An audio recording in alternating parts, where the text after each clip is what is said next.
welcome to the first in a new series of Walking Down the Manny Road. Following up on the success of our podcast earlier in the year, today we return with the first of 6 new player interviews, and these are to be released on a fortnightly basis over the next couple of months. To kick us off, I'm joined today by one of the most consistent goalkeepers in Wanderers history. Having joined the club from Millwall in 1992, he went on to make 263 appearances over an 8-year period, keeping 84 clean sheets, appearing in 2 Wembley finals, winning promotion to the Premier League on 2 separate occasions, and is best remembered for that save against Reading. Our latest guest on Walking Down the Manny Road is Keith Brannigan. Keith, welcome to the show. How are you? I'm good, thank you, Chris. Pleased to be here. It's great to have you on the show as well. So, we'll take a trip down memory lane, or Manchester Road even, and the first stretch of your career saw you taking lengthy spells at both Cambridge United and Millwall, the latter of which saw you play under Bruce Rioch for the first time. Rioch moved up to Bolton in May of 1992, and you followed not that long afterwards. So can you tell us how all that unfolded at the time? Obviously, Bruce came into to Millwall after they had initially played in the Premier League, got relegated, and were playing in the second tier. So Bruce came in. I had suffered an injury, a cruciate ligament injury that kept me out for some time. But Bruce saw me come back from that. I did okay, but we didn't see eye to eye because I wasn't automatic first choice. I wanted to play first team football. So there were 2 other good goalkeepers at the club at the time, and then we brought Aidan Davison in as well. So there were 4 keepers at the time. Casey Keller couldn't play. He was from the USA, couldn't get a work permit, but he was training with us. They were trying to secure a work permit. So it came around after Bruce had left that we still had 4 goalkeepers. Casey was going to play once he got his work permit because it was part of the conditions. So there was no need for me to be there. Mick McCarthy took over, and he said this to me. He said, if you fight in another club, we're not going to stand in your way because we've got to go with 2 keepers, not 4. So I knew this, and I kind of think Bruce knew this as well, and he gave me a call. As soon as he was at another club, he gave me a call. And I didn't have any hesitation. He knew what I wanted out of football and what stage I was at in my career. So I knew he was serious about playing me. But he did say, you've got to do well to stay in the team. You're not coming up here just because I like you. You're coming to play. But you've got to stay in the team. You've got to be consistent. So we had that agreement right from the start. So I had no hesitation. He gave me a call. And as soon as he did, I went up to meet him, and that was that. It was easy. Oh yeah, Wanderers' debut came on the opening day of the 92-93 Division 2 campaign. That was a 2-0 home win over Huddersfield Town, goals coming from Julian Darby and Andy Walker. So we're going back nearly 30 years now, but what are your memories of that first game, that first day in the team at Burnham Park? The atmosphere. I played at Burnham Park when I played for Cambridge, so I was aware of the supermarket and what type of stadium it was. And it was a cold, wet night that I think it was a cold, wet night. It might have been a cold, wet afternoon, but it seems to always be wet up here, so it was cold and wet. But when we played against Huddersfield, it was sunny. It was first game of the season. I think we were around 5,000-6,000 in. It was a really, really good atmosphere. Burnham Park, I had lots of good memories at Burnham Park with the atmosphere, particularly the evening games and the big games. But that first game left me with an overall feeling that I've done the right thing. It's an old football club with a huge tradition. The support base is there. Only 6,000, made a lot of noise. If we start winning, this is going to be really good. That was my initial thought. This season's going to be good if we start winning. Thankfully, it turned out that way. It was ended up a really good season. Well, you played all 60 games of that season. Spoke to David Lee recently because he was posting numbers similar to that in his first couple of years at the club, and he was discussing Players these days get to 40 appearances and feel hard done by. So to make 60 is something else, especially in this day and age where you don't really see that. But that was a sign of just how consistent you were to start every single one of those games, whether it was Division 2, the FA Cup, Coca-Cola Cup, the Associate Members Cup, which these days is the Football League trophy. You name it, you were there. But to focus on one night in particular in that first season for you, you were part of a team that beat Liverpool at Anfield in January of '93. As a goalkeeper, you get a unique view of a football game because everything is happening in front of you on that field. So talk us through what you remember from that night at Anfield. Again, the support. I'd played at Anfield for Millwall. I knew what a great place it was to play a game of football, and obviously the history of the football club. But when we first came out of the tunnel, the level of our support was overwhelming. It was such a fantastic atmosphere created. And I wasn't used to seeing that many away fans at Anfield on the telly, or we certainly didn't take that many at Millwall. They seemed to fill up the whole of one end and a little bit down the sides as well. That's my overriding memory of that night, was terrific support during that game. It was immense. I don't actually remember too much of the game. There was a commemorative night a few years ago for whatever year celebration it was, and they showed the highlights again. And I'm looking at it thinking, I don't remember that, and I don't remember that, and I don't. I just remember the whole package rather than individual moments. So, yeah, good night. And when I spoke to David Lee about that night, because obviously popular opinion is that was his best game for the club. He spoke about being applauded off by the Liverpool fans at the end of that game as well. So is that something you remember again? You get a completely different view of the field because of your position on the pitch, but you say you don't remember much of the game. Do you remember much of maybe the Liverpool fans applauding you off at the end or the celebrations afterwards? Yeah, I do remember that. Normally, in front of the Kop, you get a good reception as a goalkeeper. I'm not sure why, but maybe they feel sorry for you, so they're just giving you a clap before you stand in front of them. But I do remember there was a shift in the whole atmosphere towards the end of the game. We didn't go to Liverpool and park the bus. We played some football. I do remember going toe-to-toe with them. We did have to defend at times, as you would imagine. But we did play our football as well. And I think that's what they applauded. They applauded the individuals. David Lee was just immense on that night. But I think they applauded the way that we went there and displayed what we could do. And we played the football that they like to see being played as well. So it was very gracious at that time. And I do remember that, sat in the dressing room thinking, wow, that was something else. David Lee, that was probably his best game. He might peak too soon. But he used to do that. He used to do that every week. Every league game wasn't televised, as you can imagine in those days. We're in the third tier. It's not televised. You've got Bolton Wanderers videotaped the games, and Dave Higson would commentate on them. But they would show the highlights. They wouldn't show the whole game. David Lee was doing that every game. Every game, he was terrorising people. It just so happens that on that night, people saw it. A lot more people saw it. So, and we'll bring it back to league action now. So that first season again, we won promotion as Division 2 runners-up on the final day. Just shy of 22,000 supporters were at Burnden Park that day. You mentioned before that you debuted at a 5,000 or 6,000 gate. 22,000 were at Burnden for a 1-0 win over Preston. To be able to pull out a crowd like that as a club in the third tier is something very rare, even to this day, with clubs like Sunderland and a couple of years ago Bradford and ourselves. Yeah. But did you get a sense, you mentioned on the first game, you got a bit of a sense that something good was about to happen, the good times were about to follow.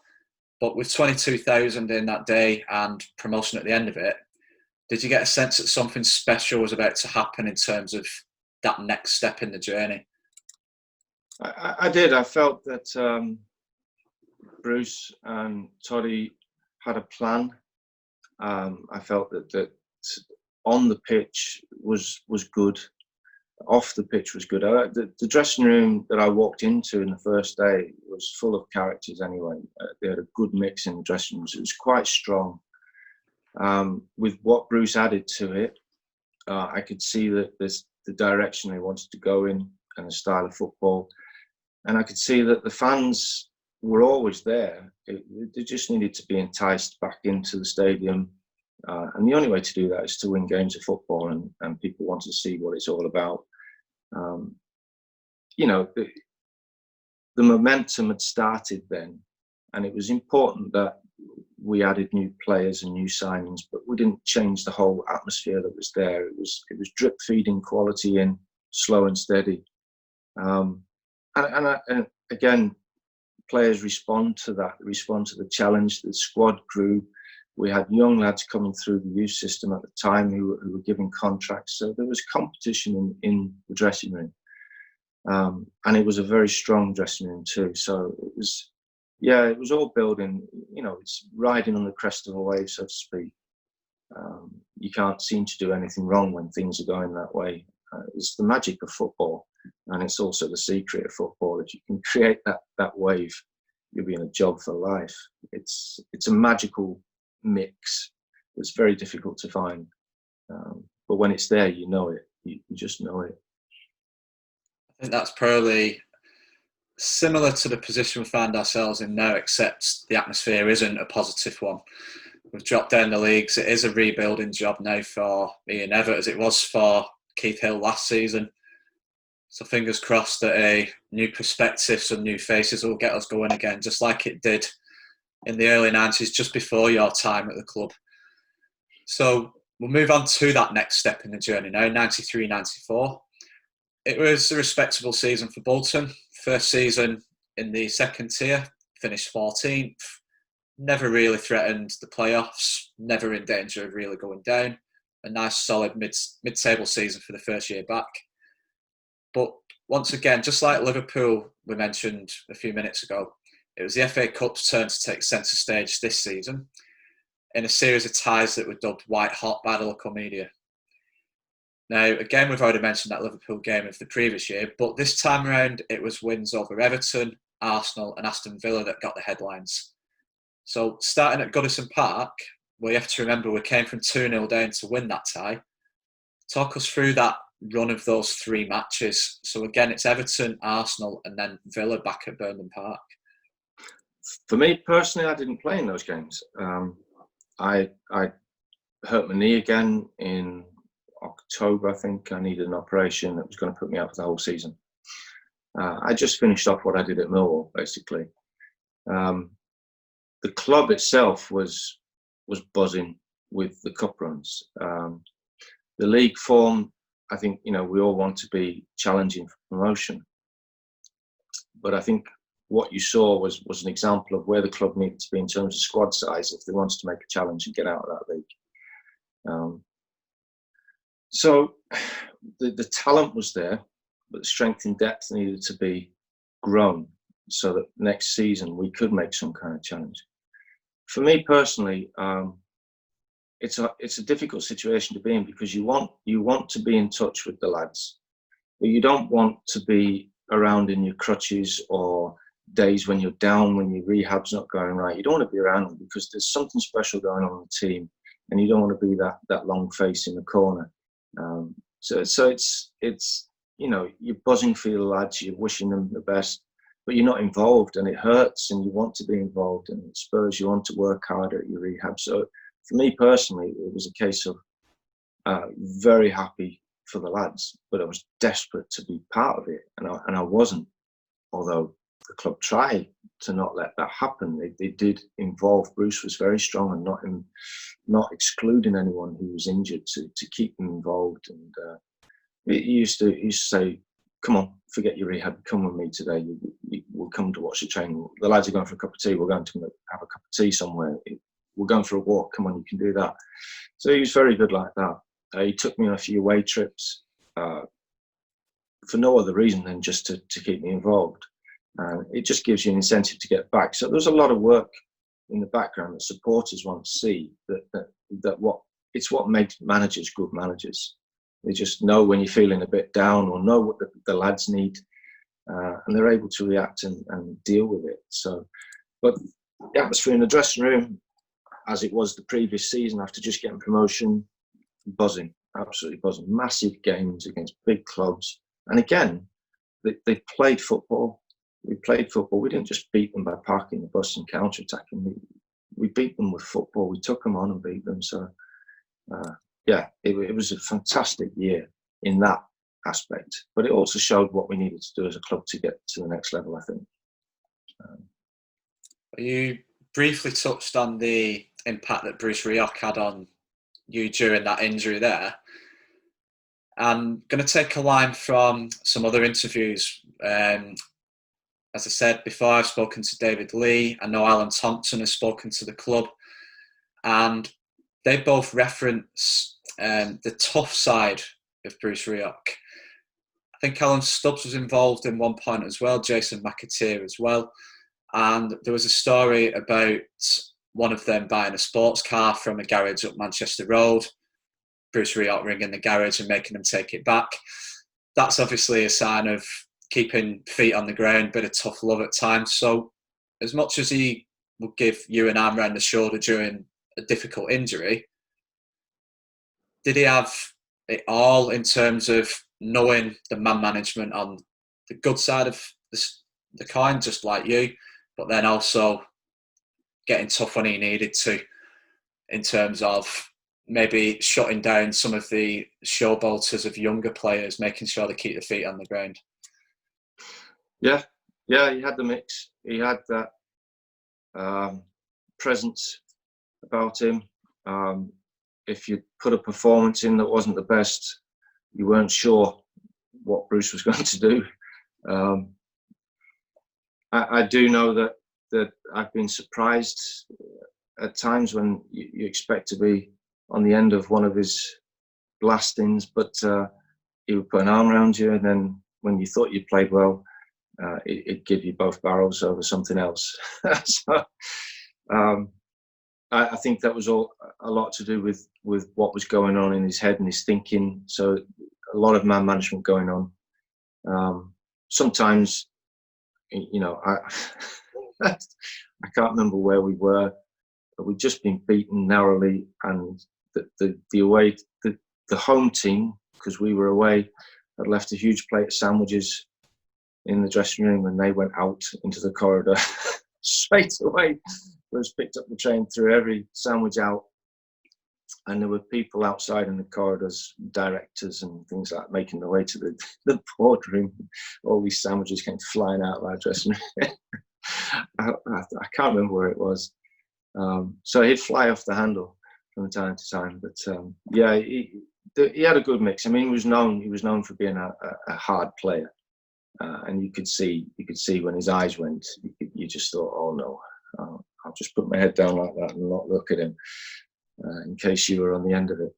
A lot like the stories you hear about Alex Ferguson when he's in one of his rages in the dressing room. You just try to avoid eye contact. He had a good balance at the time, really good balance.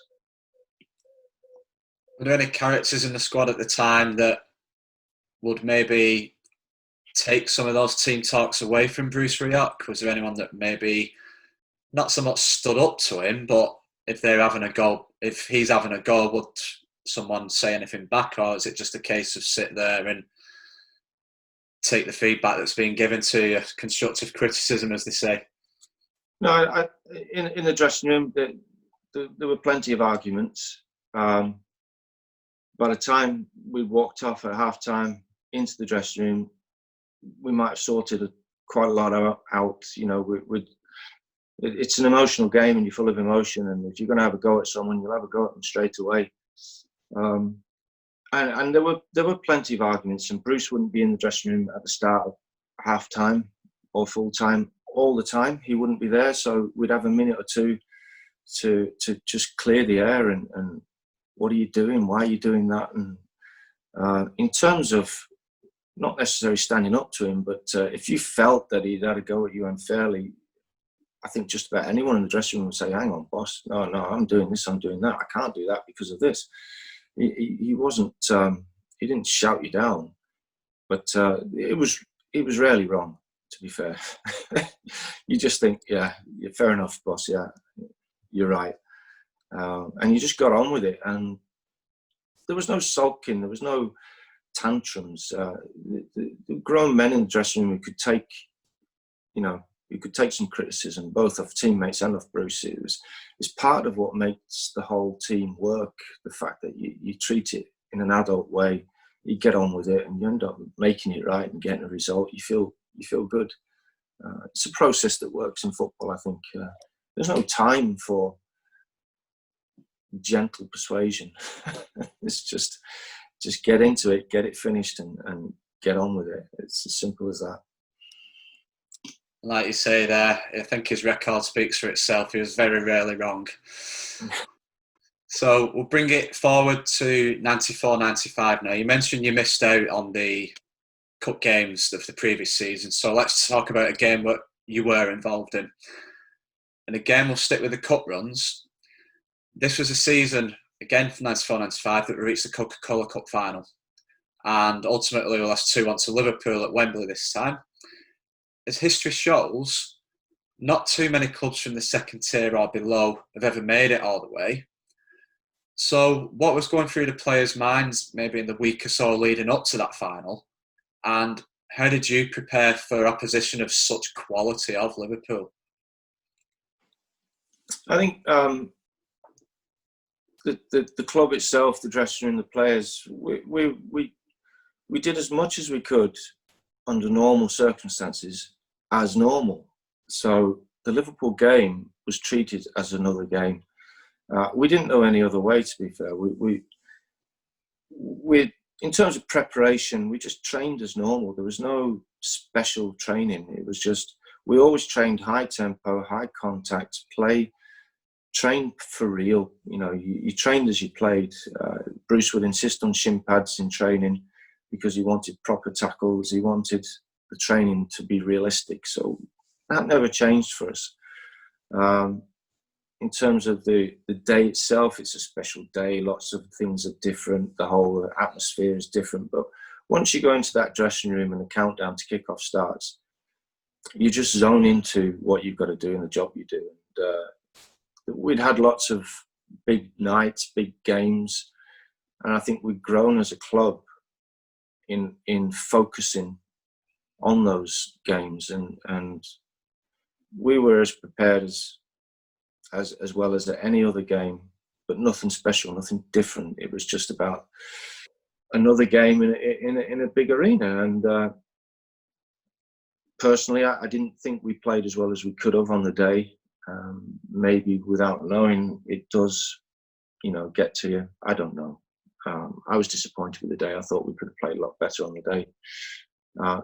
Liverpool, fantastic team. They were rebuilding at the time. So it was an ongoing process of theirs. And they were a lot better team than when we beat them 2 years previous. They had some really good players. And my overriding memory of it, without Steve McManaman, I don't think they would have won the game. He was the difference. He was their David Lee on the day. He did things that won them the game, basically.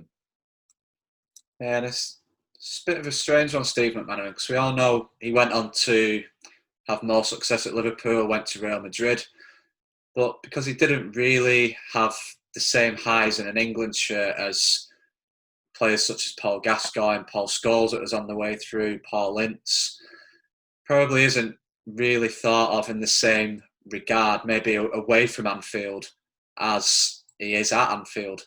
Whether that's fair or not, it's a matter of opinion. But again, we all know he was the match winner on the day, just as you said there. Yeah.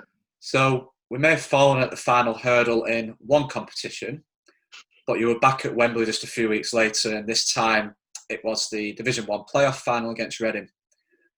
After, we'll we'll talk about the game in itself in a minute, but after what had gone on against Liverpool a few weeks earlier, did you or the club in general do anything differently this time around? You said maybe we didn't play as well as we could have done, maybe a few players froze, bit of stage fright for whatever reason. Were the lessons learned from that going into the Reading game? Well, I thought there were. And then we found ourselves 2-0 down.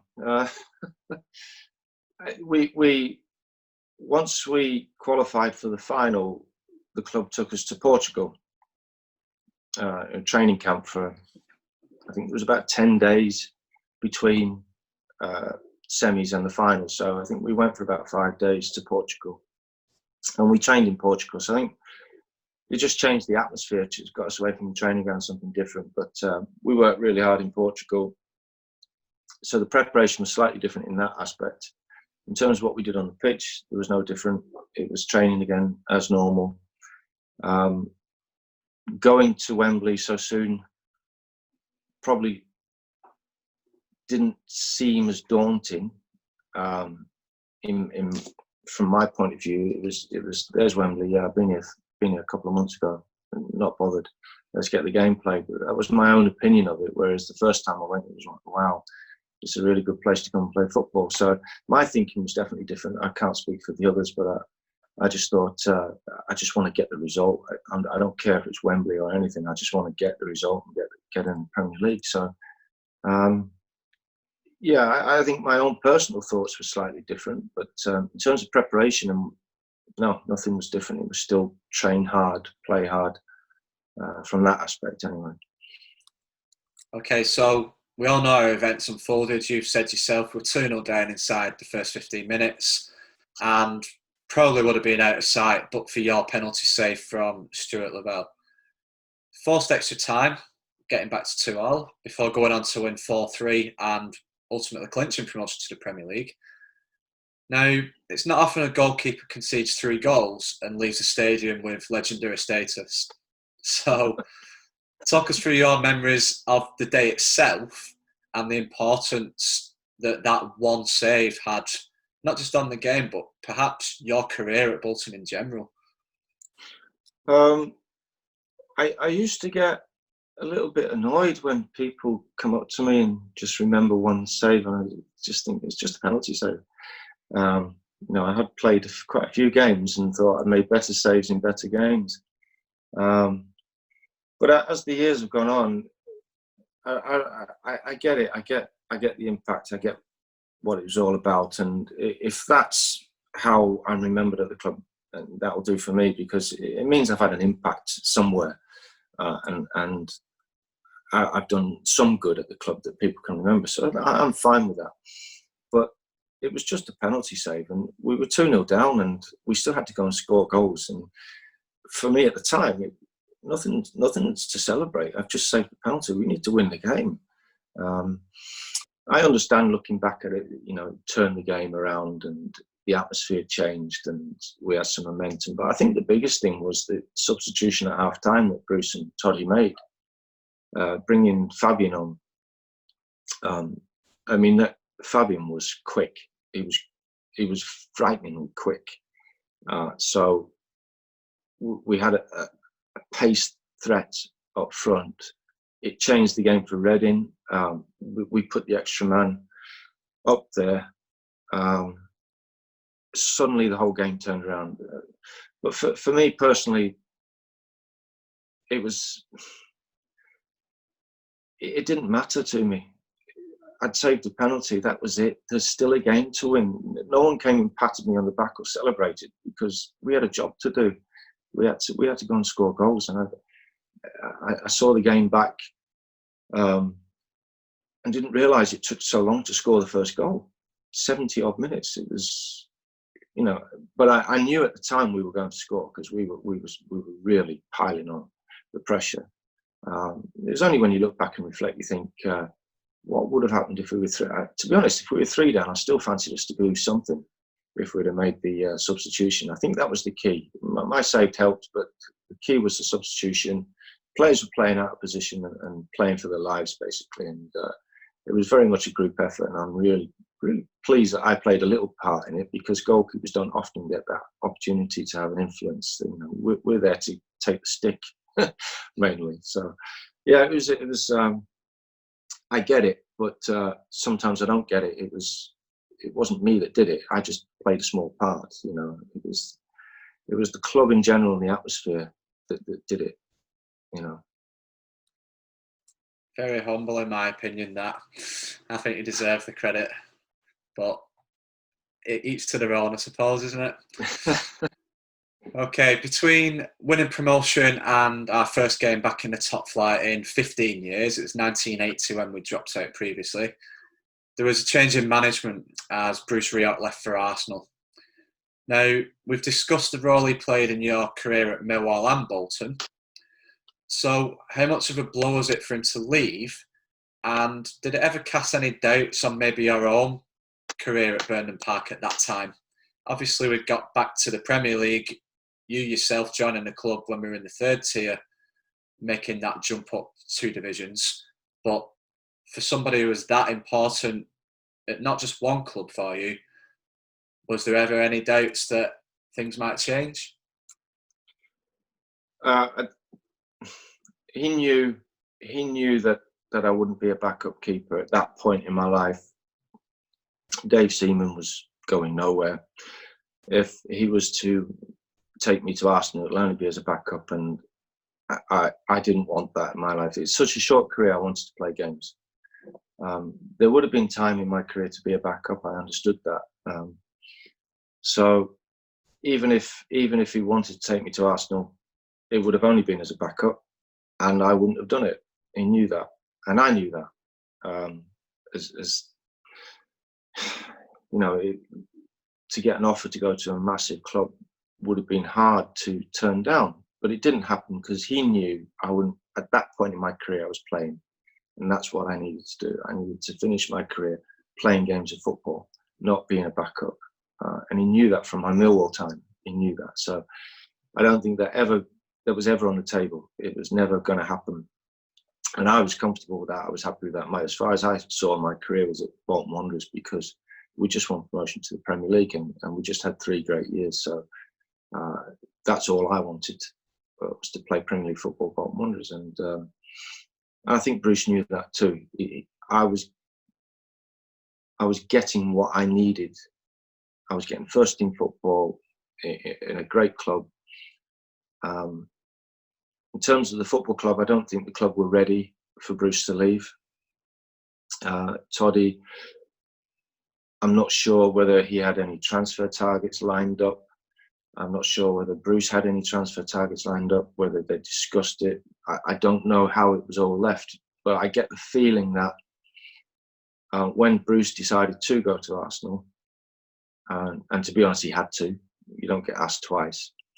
I think we lost a bit of momentum. I don't think we were quite prepared as a football club to go and get the signings that we needed to compete. And it proved to be the case. It was a tough year, a big learning curve for us as a club. But what I thought that Toddy did really well was he evaluated the squad, and through the course of that year and with the extra finances, he was able to strengthen it to then compete the following year to get promotion, etc., etc. So it was a big learning curve for the football club and the people at the club to get to that level and then realise what it takes to stay at that level. So in some ways disappointing not to do better that year, but I understand why. No team's going to lose their manager a week before the season and recover so well. So yeah, difficult time, but good learning curve. I was going to bring it on to that at this point anyway, because I mentioned earlier on I spoke to Gudni Bergson recently, and his opinion was that Rioch's departure and then ultimately the sort of failed experiment of McFarland and Todd together just left us with too much to do to try and stay in the Premier League. At a time when stability and extra recruitment was needed, all the attention was going elsewhere. Had things been different and Rioch had stayed at Bolton, do you think we'd have had a better shot at staying in the Premier League, or would there still have been maybe just that gap a little bit too much in terms of the quality from the First Division to the Premier League? I definitely think he would have had a list of transfer targets. Without a shadow of doubt, he would have had a list of who he wanted to bring in. So I think that would have been different for a start. I think what we saw when Toddy took it on himself and made the signings through the course of the next 18 months or whatever it took him, the club grew again in terms of squad and what we could compete at. And I think that would have happened had Bruce stayed. So there wouldn't have been a void, there wouldn't have been a delay in that. Bruce would have kept that momentum going, and I think that's what would have happened. I don't think Toddy wanted to do the whole manager thing. He liked coaching, he liked being on the coaching field, he liked the day-to-day stuff, but I don't think he particularly wanted to do the press, the boardroom meetings, etc., etc. So I think this partnership was something to do with that. But I think the biggest thing was the fact that it was so hurried. It took us by surprise, and we didn't react quick enough to compete properly in the Premier League at that time. And I don't think any club could react that quick either, the way things unfolded. So it was nobody's fault. It's just circumstances, which again, we learnt a lot through that time. We learnt where we were lacking, and we learnt what was needed. So it the biggest thing, it produced a lot of finances for the club. So that's the biggest thing. I thought we were able to go and get a bigger squad with more quality as well. And you've used that word momentum a couple of times there. I think if you go back and look at the results from that season, the second half of the season, if that had been replicated in the first half, would have been a mid-table team. So it just took us that little bit too long just to adapt. And by the time we did, it was an uphill battle, wasn't it? So yeah, it's difficult to take many positives when you finish bottom of the league. But if you could pick out one lasting memory of that first Premier League season for you, what would you think it might be? The way you're punished, it wasn't a positive for me at all, but it's the way you're punished as a team, the quality. You'd play against a team like Nottingham Forest or Aston Villa. They wouldn't pass you off the park. They wouldn't dominate you. We'd hold our own. The game would be 50-50, but they would hurt your mistakes. They would hurt any slip-ups. They would finish anything. It was ruthless in that way. So my everlasting memory is that we huffed and puffed, but we didn't quite match in terms of that ruthlessness we see, but also encouraging, because there were rarely games. There were some, but there were rarely games where we were obviously inferior. There were rarely those games. There were games we didn't play well, but it always seemed to be we lost because it didn't quite go right for us, or we didn't. We got unlucky with this slip or that mistake, and a lot of games ended up like that for me, and it just proves the quality of the Premier League, and it's still that way now. You make one mistake and you're punished. So that was my overriding feeling about that. We go back into this league, we have got to have a strong squad, because injuries and players leaving leave massive holes unless you can fill it. We lost McAteer, we lost Stubbs. They leave huge gaps in the dressing room, so you've got to be quick to fill them with quality. So it's a very demanding place to play, but it's even more demanding to stay there. Well, bringing it back to happier times, 96, 97, the final year at Burnden Park. You mentioned yourself there, we lost names such as McAteer, Stubbs, a couple of others as well. And the extra money from that one Premier League season gave Colin Todd a chance to rebuild the squad. So we brought in players like Per Fransson, Michael Johansson.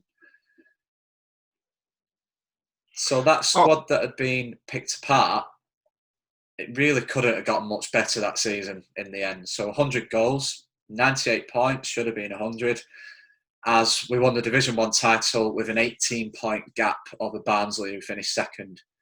So there's too many memories to pick out here from what was perhaps the greatest season in living memory for the majority of Bolton fans. But what are your own highlights of that season? Because like I say, there's lots of them compared to maybe the year before where things weren't going quite so well. It's difficult. I think that the quality of the players that were brought in is an everlasting memory. So, Gerry Taggart, Chris Fairclough, Richard Sneakers, Scott Sellers, Peter Beardsley, Jamie Pollock, all these players had played at top level. So suddenly the club, the squad was full of Premier League players. So I could see that, strengthening. You had Nathan Blake, who gave us something different, Mick Sue. There was something gelling, and it just clicked again that season. And that was from the previous season. Todd had started that during the Premier League campaign where we got relegated. It started that process. There was different ways of playing. We didn't play completely with wingers. We would attack through the middle. Sometimes we'd play with 5 at the back, 4 at the back. So we had to adapt many different styles. So we were growing as a dressing room in terms of our football knowledge, and what the players coming in were bringing was terrific. Background knowledge and styles of play. And I think that we built a very strong dressing room, very strong club. The last game at Burnham Park, it finished that season that we were going to finish at Burnham Park. So to top it off with a league win and then the final celebrations on that day, etc., that was a nice occasion. But I felt at the end of the season that we were much better equipped to deal with the Premier League the following year. I think the club had grown massively on the pitch, so that was my overriding memory. So you just touched on the last game there, the 4-1 win over Charlton. You, as a professional footballer, the majority of you play hundreds of games throughout maybe a 15 or 20-year career. But what does it mean to playing games such as the final game at Burnham Park? For some clubs or some grounds, maybe they don't quite have the same memories. For people such as yourself who have come from another part of the country to sort of buy into the local environment, you were firmly a part of that. As I say, you've been here 5 years at that point. So what was it like to play in that final game? Well, as a child growing up, I was a follower of football, as most children were. So the nostalgia of these big stadiums, these historic stadiums, it was never lost on me. I understood about Burnham Park before I even signed for the club. I knew the history of the club because I followed football as a child, and it's an accident that I'm there at that time and these things happen. It's it's not a plan. I just happened to be there. But I did understand the whole Burnham Park thing, and I myself, in the 5 years that I had there, had experienced some wonderful nights at Burnham Park. They were just terrific nights, and I don't know how Des McBain got away with saying there were only 26,000 in that night when it looks like it was 40,000. I don't know how he got away with it. It was, the evening games seemed to be something different than day games. There's some kind of atmosphere in the evenings, and we had a lot of playoff semi-finals, cup quarter-finals, and they always tend to be evening games. So those were magical nights, and it would always end up with McGinley scoring and winning the game. It was like a fairy tale. And as I said before, riding on the crest of a wave at a football club where everything is right is a special experience. And I've been lucky enough to be involved in 3 football clubs that have had that. And you sense it, you see it. When I left Wanderers and went to Ipswich towards the end of my career, I walked into the dressing room and said, I've seen this before. This is special again. And I first learned it at Millwall when I first joined them. They got promoted to the top tier. And I walked into a dressing room that I'd never seen before in my life. It was something magical. So when I came to Bolton, I knew it was very similar to what Millwall had, and again at Ipswich. So I'm just fortunate to experience that. And then to be part of that history, that's an accident. I just happened to be there. But I do understand it. I do get how you can be very emotional. And there was a bit of sadness leaving Burnley Park, to be honest. And I still think about it now. Every time I look at Asda, I still think about Burnley Park and where I used to stand. It's part of history. It's nice because, my children being born in the town, they're very much Boltonians. I work in Bolton, I stay here. So it's nice to be in part of that history, to be honest. Okay, and we started to build a new history later that year with the move to the Reebok Stadium. That coincided with our return to the Premier League, which we've already mentioned. And once again, initially, it's looked like we struggled to adapt. This time, not so much to the league, but this time to the new surroundings. We failed to win any of our first 4 home games, but then things picked up a little bit towards the turn of the calendar year. Now, a couple of players have spoken to me about how they'd passed the training ground during its construction phase as they made their way up to Exton for training. So, did you get that same experience? Did you drive that way past the stadium? And what were your first impressions about the stadium? But as well as that, was there something that you missed from Burnden Park that didn't quite get replicated at the Reebok? Yeah, we used to go past the stadium. I think they laid the pitch first, so we could actually see the pitch before anything else. And then they built a little stand where you could sit and watch it. We used to drive past it. There was quite a lot of excitement about playing in a stadium. When we eventually went there, I think it was quite sterile, to be fair. Beautiful stadium. Everything was perfect. Didn't feel like home. Didn't have the same atmosphere. It was it was just sterile. It was just white walls and grey carpet, and all the faces moved, so that was nice. We still had the same people in and around the club working. There was a lot of familiarity, but I think it was probably one of the things that Sam noticed when he came in, because the first thing he did was change the whole dressing room, change the decor, and changed quite a lot of that stuff because he probably saw the same thing. The pitch was as far away from what Burnden Park was as you can imagine. Burnden Park was very heavy. If there was any rain, it would just soak it up and be sandy and boggy, and a lot of teams couldn't cope with that. The pitch at the Reebok was magnificent. A great playing surface, very firm actually. It's quite surprisingly how firm it is. The ball bounces quite a lot. So there are a lot of new things to get used to. And I think it took away a little bit. It took a while for players to get used to it, I think, personally. That's what I think. In the Premier League itself, I thought we were well equipped to stay there.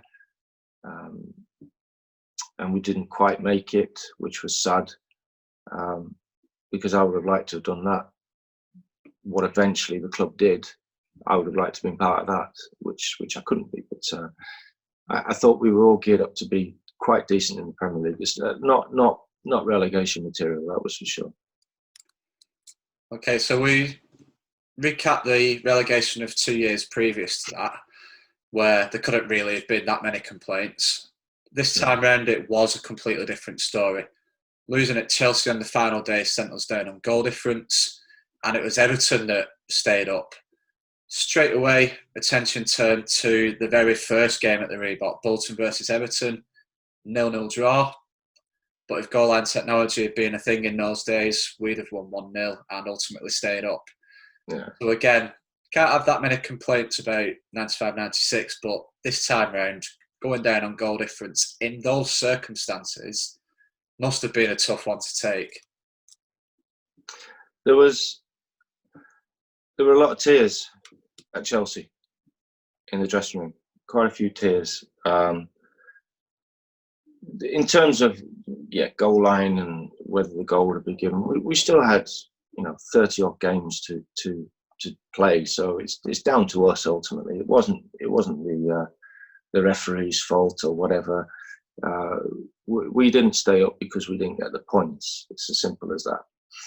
We had plenty of games to get the points and we didn't do it for whatever reasons. I was gutted. I was really gutted because I had a sense that the squad we had at the time could have gone on and done good things in the Premier League, and that squad would have been added to with more finances.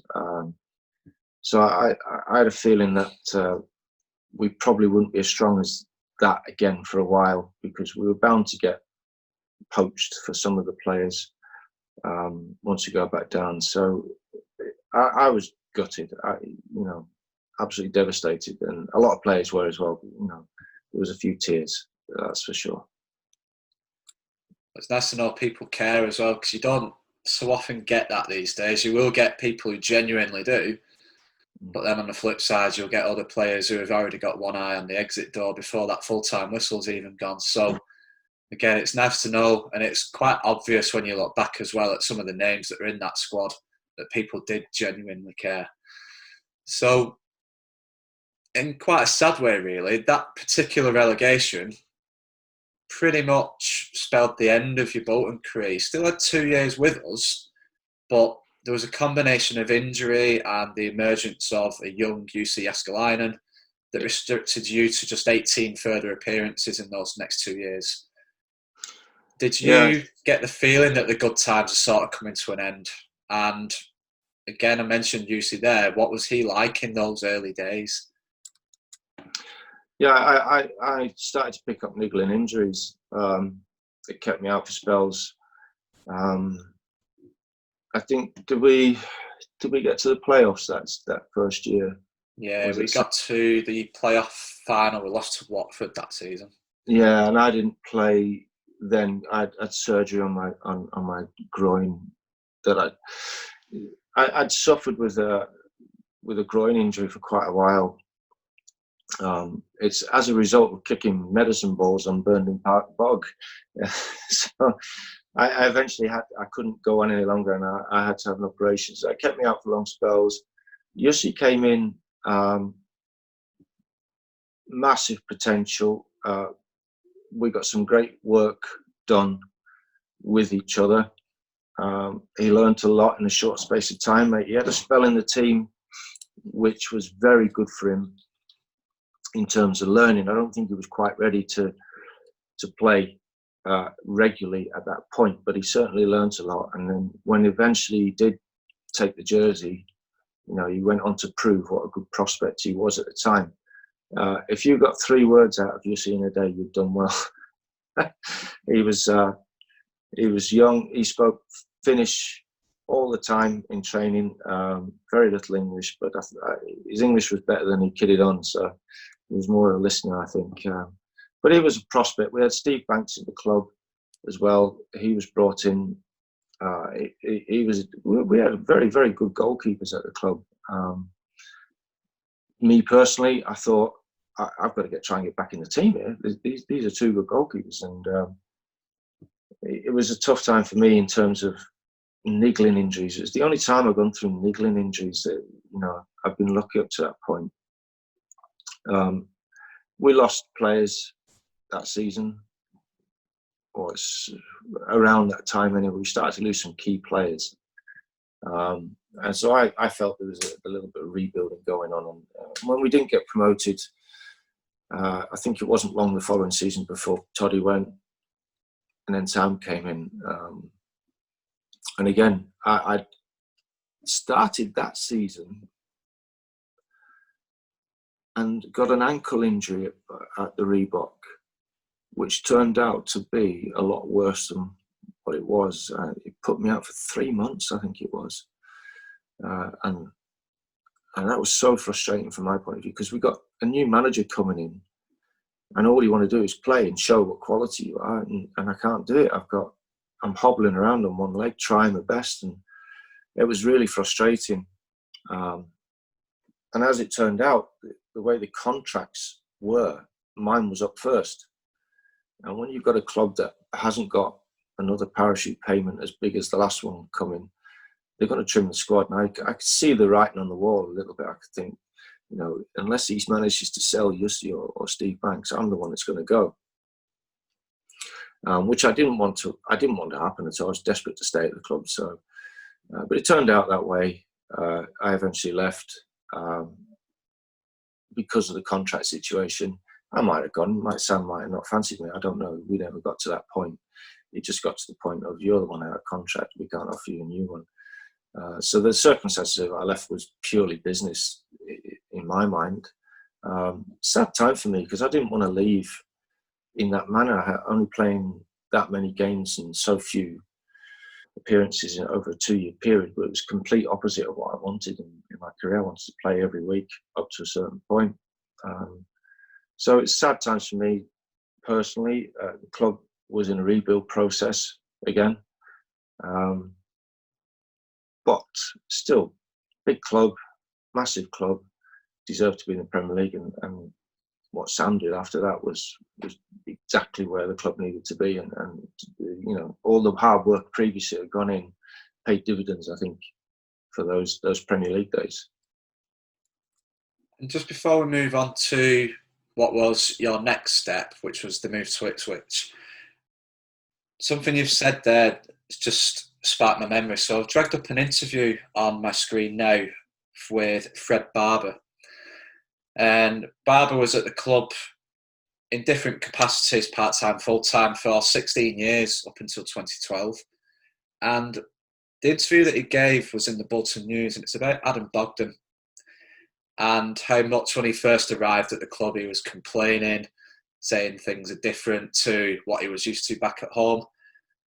But he compared that to Jussi's early days at the club as well. You said there he was speaking Finnish all the time. Fred Barber's interview here, he says he would swear at him in Finnish and then the day after challenge him on it. Was Fred Barber's influence on a young Jääskeläinen, I know you only got a couple of years with him, but Barber's influence on a young Jääskeläinen, maybe what was needed for goalkeepers of that standard at that particular time? I think Fred became very important to Jussi. Jussi developed as a person over time, as a goalkeeper. He learnt through Fred's sessions, and also, I'm hoping, being around me and Steve Banks and all the other keepers that were there through Jussi's time. What Fred did was work the goalkeepers very hard. And it was repetition, which is a good thing for goalkeepers, because it's habit forming. And if you have good habits, that will turn into performances, because you're just repeating what you do in training. You gain the speed, the explosiveness, the eye for the ball. You gain all that in training if you have that in training. In the old days, we never used to have goalkeeping coaches, so you relied on the players. But with goalkeeping coaches, they could specialise the surface to enhance your performance levels during training, and that brings the weekend game up as well. So at the time for Jussi, both learning English, England, and the English game, there were probably lots of new techniques for him to learn too. He could learn off everyone around him, and he also had the service. He had the person there to give him the tools that he needed to learn. So he became very, very, very important to Jussi. Fred, and I think that's why Fred was at the club right the way through Yussi's time, because I think there was a little bit of need there as well. Yussi felt comfortable with Fred, and felt comfortable with the sessions. He'd moved on from the shock of those sessions. And of course, when Adam came in, it was a shock to him, of which Yussi would laugh at Adam because he knows what he's going through, because he'd been through it as well. So goalkeeping coaches have got a very specialised job in that aspect, but they also become second fathers, mentors, confidants, your psychotherapist.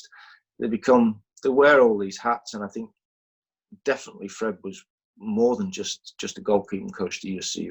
He was an arm around the shoulder when he needed to be. He was a kick up the backside when he needed it to. So he played a massive role in Yussi's career. And funnily enough, Richard Wright at Ipswich had a very similar relationship with Malcolm Webster. He needed Malcolm in his life to get right to the top.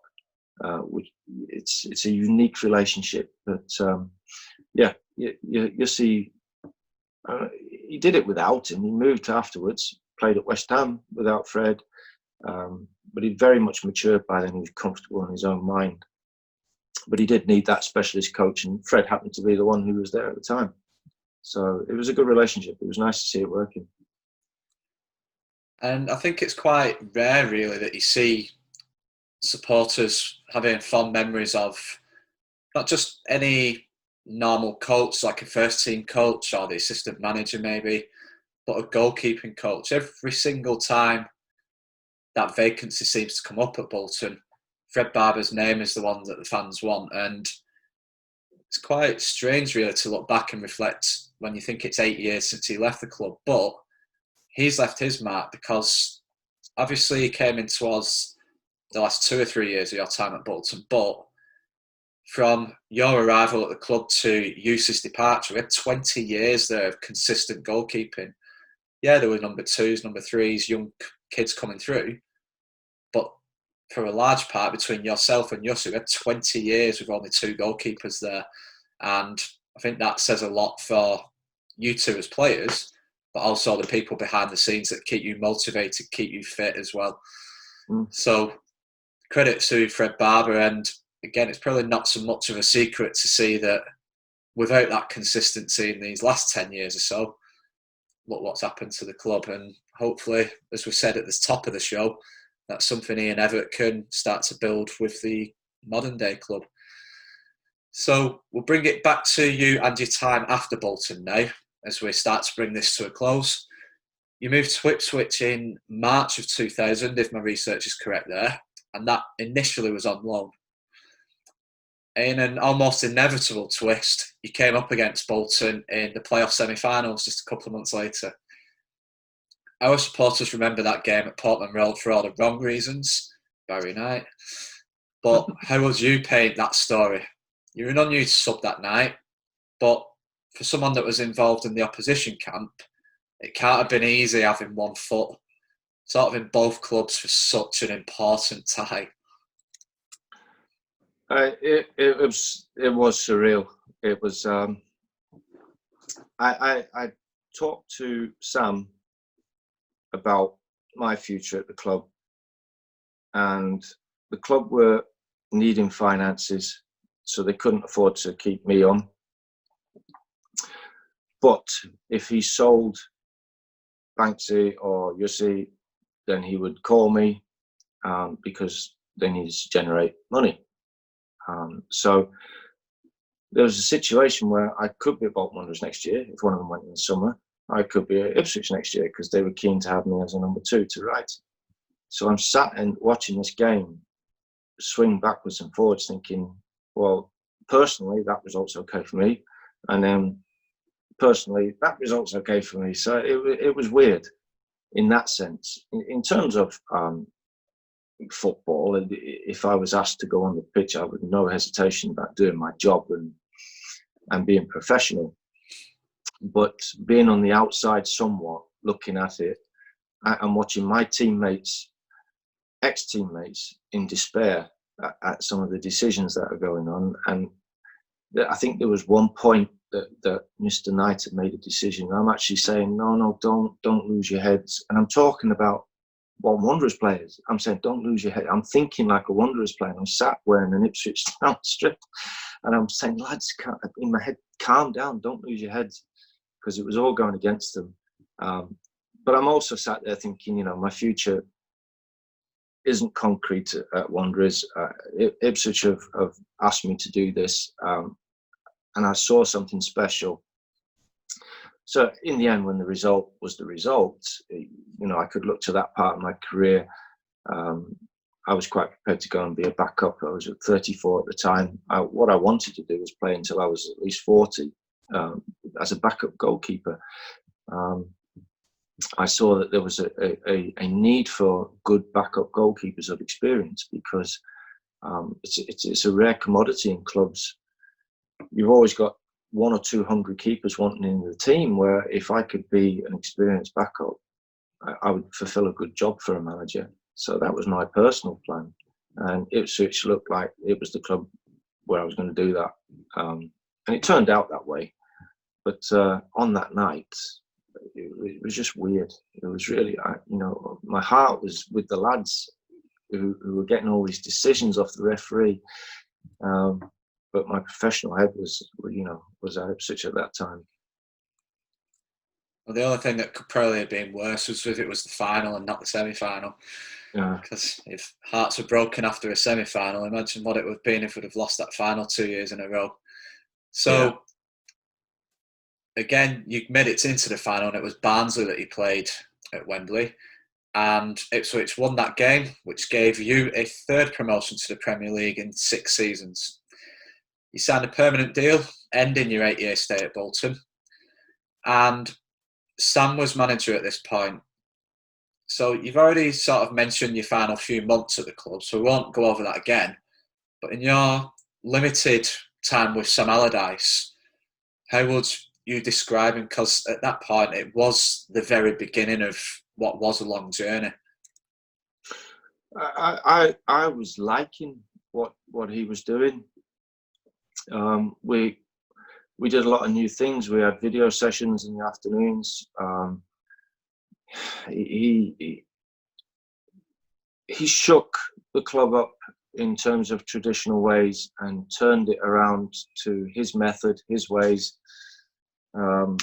He was starting to bring in the sports science even at that point. I was liking it. I was at my point in my career where I'm thinking about a career in coaching. So when he was coming up with these new ideas, or what seemed like new ideas, I was loving it, to be honest. I really wanted to work with him. I really wanted to be at the club and gain the knowledge that obviously he had gained. It didn't turn out that way, but I could see that again there was new ideas, and if it worked, I could see it was going to be good. And it turned out that way. And I was still in touch with players at the club who were with Sam, and they were bringing me up to speed about all the new things that he was doing. And my hunch was right. It was good times at the club, and I just wish that I could be a part of it. But I was liking right from day one what he was doing. It was good stuff. So your time at Ipswich, you mentioned for the large proportion of it, you were number 2 to Richard Wright in what was, for those first couple of years, a successful team at Ipswich. Got themselves into Europe. We know they went down a couple of years after that because it was Bolton that survived at their expense. Since retirement, though, you've returned to Bolton, held down jobs both at the club and at Bolton School. And you're one of many former players who've settled in the town after hanging up the boots, or gloves in your case. So what is it about the area that just seems to make you all want to stick around? I have no idea. No idea. It just feels right. There's an affinity with the club. There's a love for the club. they go so much back to me. The people at the club who are still working down there, some old faces who obviously have that long-term love of the club too. There's a lot of people connected with Bolton Wanderers that actually care about the football club. I'm one of them. I care about the football club, only because I played for the club, had some good times for the club, fell in love with the whole package, if you like. I can't imagine myself living in any other place, and I always want the club to do well. Ex-players always say that, but there's too many of us to argue that we actually care for the club. I mean, a lot come back to the club and work at various levels. There is a passion for the football club. I don't know why. Whether it's the teammates at the time, or whether it's just the atmosphere of the football club in general. I think it's the whole package. I think it's the supporters as well. It's a very special club to work for and to be involved with. And long may it continue for myself and all the others. It's rare, I think, in today's world when you get this care, this loyalty type thing. Everyone always says there's no loyalty in football. There is. It's just not seen on the front line as much. It certainly is in Bolton Wanderers. Yeah. And I think that takes us back to where you mentioned the relegation at Chelsea in '98, where people just cared. So, again, as I mentioned, there's people that already have one eye on the exit door, but then there's people such as yourselves. John McGinley's still in the area. I know David Lee's in the area, and I could list off a few more. You guys are all from that same era as well. So it really is good to know that it's not just the club, but people have managed to settle and establish families in the town as well. So the last feature that we do before we wrap things up here is just a quick fire Q&A. And your answers can only be about your time at Bolton, with the exception of one, which I'll tell you when we get to that question. There's 4 of them here. And the first one, remember Bolton only, who would you say was your best manager? Bruce. And best player, that's teammate? I've said this before. For me personally, Gudni Bergson. That's just for me personally. He helped me out more than anyone else did. Gudni Bergson was the most recent episode of the podcast that went out. So, sort of in response to him, and just to further expand on what you were saying there in terms of him helping you out, what was it about him as a player that made him stand out above all others? He's a very, very good defender. So for me to have him in front of me was brilliant. Immensely strong, great positioning, committed 100%, a good leader. When you put alongside him your Jerry Taggarts, your Chris Faircross, Alan Stubbs, when you put them alongside him, it becomes quite formidable to have that in front of you. But he was consistently the one that everyone else was partnering Gudni, basically. He was the one for me. And Gudni, his answer to that same question surprised me a little bit. But he said his favourite player was one of his central defensive partners, and it was Mark Fish. And his reasons for that were just pace and power. And it's quite easy to forget a name like Mark Fish because he left the club under difficult circumstances, controversial circumstances. But he joined the club at a time when South Africa were going playing at the '98 World Cup. We were a Premier League team. So a name I wouldn't have personally picked. You didn't list Mark Fish there, but when you think about the reasons why, it perhaps doesn't come as much as a surprise. I think Gudni and Mark Fish, I think they complemented each other. Gudni was quick, but Fish was even quicker. Gudni would head a ball, and Mark Fish would head a ball. So they just complemented each other. I can see why he said that. because if Goodney couldn't chase one of the quickest, he could. So there's a bit of yin and yang going on there, a bit of complementing each other going on. Okay, this is the question where you can move away from Bolton. Preferably it'd be someone you've come up against during your time at Bolton, but who would you say was your best opponent, most difficult opponent? Was there ever a striker perhaps that scored against you every time they played? There was David Platt used to score against me all the time, whether he was playing for Crewe when I was at Cambridge or Villa when I was at Millwall. He just always seemed to score. He was a nuisance. There's so many good players. You've got Alan Shearer, Ian Rush, Cantona, Zola, Hullett, Giggs. You can't pick. They're all quality players who for a goalkeeper, just a nightmare. Very ruthless in their finishing. Shearer was always one eye on the keeper, what he was doing. He was a very astute striker. He had his own little tricks that he'd play on you. And he was a handful. Ian Rush was. I didn't get many years playing against these players year in, year out. But when I did play against them, they left an impact on me. I've seen Mark Hughes destroy my team in one half just with his physicality. Phenomenal. So, yeah, or that era. Lineker played against Lineker. He only had one chance and he scored it. But he was a handful. He was always getting in. He was always running behind, always on the end of things. It was such good standards.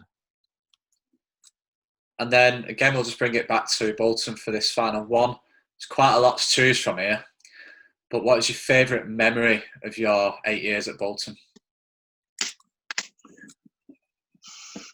I always go back to this. It's always to do with the supporters. The nights with supporters. The Liverpool we've mentioned. But there's one that rarely gets a mention. It's the Hull game in my first year at the club where I need to look it up what the results status was, because we just needed to win, and we needed to win and needed to win each and every game. And we were about 6-7 games from the end of the season, and we played at Hull. For a start, we took over the stadium with our support. We got a penalty given against us. Alan Stubbs handled on the line. So we were down to 10 men against Hull. And 1-0 down. We ended up winning the game 2-1. Every time we scored, the supporters were on the pitch. It was a magnificent evening in terms of turning the game around in the spirit of Bolton Wanderers. And McGinn played his part as usual. It was just an awesome night, but it was all to do with supporters. So it tends to be those nights, those magical times, are when the supporters make an impact on us. So that one's pretty unheard of, unless you were there, of which there were quite a few there. So that's a good night. That's why we were discussing that. I've just dragged up the fixture list from the end of that season. Of the last 18, the last 18 games, 15 wins, 2 draws, 1 defeat. And the whole game was the last away game, 2 games from the end of the season. So there's videos up on YouTube of that. Yeah, he did. And there's videos up on YouTube of fans actually on the pitch from that night as well. So if you've not seen those back recently, I'd recommend you go and watch them. Yeah, before my time a little bit, but even I've seen them quite a few times just to sort of take in what the atmosphere would have been like at that time. Phil Brown asked the referee to add minutes on when we just equalised. And the referee saying, no, it's over. So he said, add the minutes on, we need to win. The referee's like, you've got 10 men. He said, we need to win. Phil Brown was a right back who played like a winger that night because he had to play 2 roles. So I would kick the ball onto Phil Brown's head and he was a fullback. It was, that's the way we played. When we had the ball, we were going to attack. There was no hesitation. We were going to attack, and that meant fullbacks bombing on. And when we were down to 10 men, Phil Brown took it upon himself to be a winger and a fullback. And he was he was 100 years old then. I don't know how he did it. So, it was a good night, fantastic night. Okay, just before we do bring this to a close, Keith, do you have a message for the Bolton supporters who are watching or listening to this? And in addition to that, what are your thoughts on the club's current position as well as we start life in League Two for the first time in over 30 years? In terms of the supporters, it's keep supporting the club because it's what gets the players through. That support, you can't underestimate the importance of supporters for the football club, because on the pitch, it does transmit through the atmosphere of the supporters and what goes on. So keep supporting the club because they're part of the club. The club doesn't exist without them. So it's very much in it together. And as a football club, we've been here before. We've had to rebuild before. It can be done. It's not all going to go smoothly, as we know, but there are some good people at the club working very, very hard, and will continue to work hard to get this club where it needs to be. And I know that from the inside. So it's stick with it, come rain or shine. Stick with it. There's no other option, to be honest. But it's a circle of life. It's what football is about, the ups and the downs, and we just carry on with both. And that brings us to a close. So whether you're watching the podcast on Facebook, YouTube, our website at brendanacers.co.uk, or listening via Apple Podcasts, Google Podcasts or Spotify, make sure to like, share and subscribe to be the first to know when new episodes drop. All our previous episodes are available to stream for free on each of those platforms. But for now, a massive thank you to Keith Brannigan. Thank you, Keith. You're welcome. And thank you for listening. I've been Chris Mann, and I'll see you for the next episode in a couple of weeks.